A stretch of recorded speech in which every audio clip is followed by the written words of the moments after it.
বিএনপির ভারপ্রাপ্ত চেয়ারম্যান তারেক রহমানের নাম ভোটার তালিকায় অন্তর্ভুক্ত হয়েছে। বিকেলে নির্বাচন কমিশনের জনসংযোগ পরিচালক রুহুল আমিন মল্লিক জানান, কমিশন তাকে ভোটার তালিকায় অন্তর্ভুক্তির সিদ্ধান্ত দিয়েছে।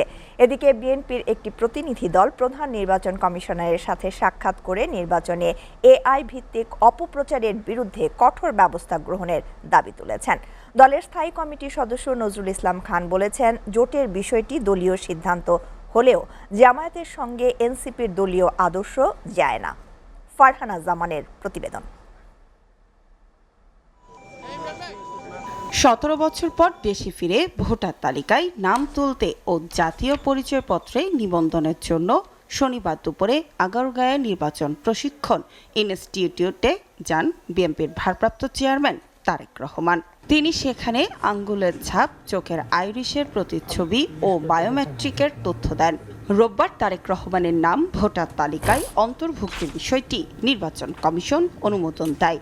বিকালে নির্বাচন কমিশনের সংযোগ পরিচালক রুহুল আমিন মল্লিক এই তথ্য নিশ্চিত করেন।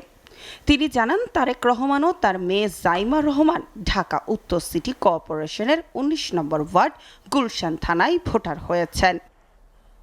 এদিকে নির্বাচন ভবনে প্রধান নির্বাচন কমিশনার এএমএম নাসির উদ্দিনের সঙ্গে সাক্ষাৎ করেছেন বিএনপির একটি প্রতিনিধি দল। এই সময় তারা আসন্ন জাতীয় সংসদ নির্বাচনের প্রস্তুতি নিয়ে আলোচনা করেন। পরে দলটির স্থায়ী কমিটির সদস্য নজরুল ইসলাম খান সাংবাদিকদের জানান, নির্বাচনে এআই নির্ভর অপপ্রচারের বিরুদ্ধে কঠোর ব্যবস্থা নিতে তারা সিএসির প্রতি আহ্বান জানিয়েছেন। এআই বা টেকনোলজির অন্যান্য মাধ্যম ব্যবহার করে যদি কেউ অপপ্রচার করে কিংবা যদি কেউ মানহানিকর কিছু করে, তাহলে এই ব্যাপারে নির্বাচন কমিশন যেন শক্ত ভূমিকা নেয়, সেটার জন্য আমরা বলেছি। জামায়াতের সাথে এনসিপি জোট করা নিয়ে প্রতিক্রিয়া জানান তিনি। বিএনপি একটা গণতান্ত্রিক রাজনৈতিক দল হিসাবে সব রাজনৈতিক দলের স্বাধীন সিদ্ধান্ত গ্রহণের অধিকার স্বীকার করে। যদি কোনো রাজনৈতিক দল তার আদর্শ,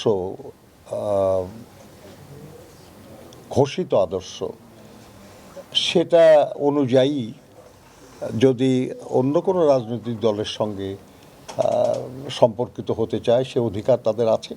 আরপিওতে উল্লেখ না থাকলেও মনোনয়নপত্রে জমার ক্ষেত্রে সন্তানের সম্পদের হিসাব প্রদানের বাধ্যবাধকতা নিয়েও সুষ্ঠু জটিলতা নিরসনে সিওসির নির্দেশনা চাওয়ার কথাও জানান নজরুল ইসলাম খান।